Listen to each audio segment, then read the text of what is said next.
অনেকক্ষণ ধরে কষ্ট করে আছেন, ধৈর্য ধরে আছেন, সেই জন্য অনেক ধন্যবাদ জানাচ্ছি।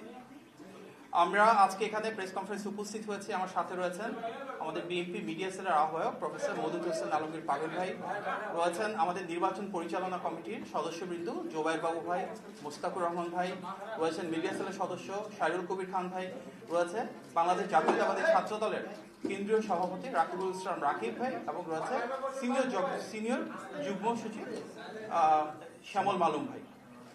আমরা আজকে এখানে সমবেত হয়েছি সারাদিনের যে আপডেটটুকু আছে সেটি খুব সংক্ষিপ্ত পরিসরে আপনাদের সামনে উপস্থাপনের জন্য।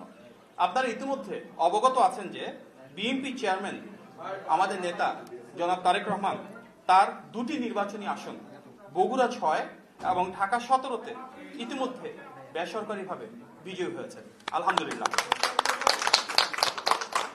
আপনারা আরো অবগত আছেন যে গতকাল রাত থেকে আমাদের রাজনৈতিক প্রতিপক্ষ বিভিন্ন ধরনের কারচুপি, জালিয়াতি, কেন্দ্র দখল সহ নানা অপরাধে সম্পৃক্ত ছিল। তারপরও জনগণের আন্তরিক ভালোবাসা ও সমর্থনে আমরা দেখেছি ধানের শীষের প্রার্থীরা বিপুল সংখ্যক আসনে বড় ব্যবধানে এগিয়ে রয়েছেন। অনেকেই এর মাঝে বেসরকারিভাবে নির্বাচিত হয়েছেন।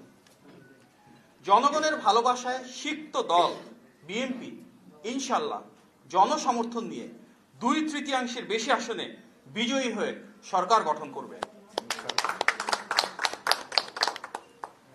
এখন পর্যন্ত প্রাপ্ত ভোটের হিসাব ও আসন ভিত্তিক বিস্তারিত তথ্যের ভিত্তিতে এই বিজয় নিয়ে আমরা অত্যন্ত আত্মবিশ্বাসী।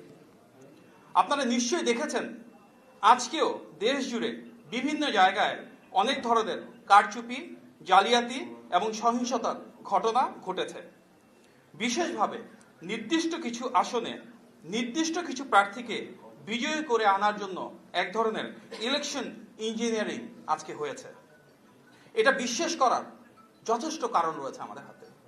যদি উদাহরণ দিই, শুধুমাত্র ঢাকা শহরে ঢাকা 8, ঢাকা 11, ঢাকা 13, ঢাকা 16 সহ বেশ কিছু আসনে ভোট গণনা এবং ফলাফল ঘোষণায় উদ্দেশ্য প্রণোদিতভাবে বিলম্ব করা হচ্ছে। বিএনপি কিংবা ধানের শীষের বিপুল ব্যবধানে অপ্রতিরোধ্য যে বিজয়, সেই বিজয়ের ব্যবধানটাকে কমিয়ে আনার জন্য একটি নির্দিষ্ট রাজনৈতিক দল অপপ্রচার এবং নির্বাচনী আচরণবিধির লঙ্ঘন করেছে। ফলে নির্দিষ্ট কিছু আসনে এই ইলেকশন ইঞ্জিনিয়ারিং হয়তো পরাজয়ের ব্যবধানটা কমিয়ে আনছে এবং দেশব্যাপী ভোটারদের স্বতঃস্ফূর্ত অংশগ্রহণকে কিছুটা ব্যাহত করেছে।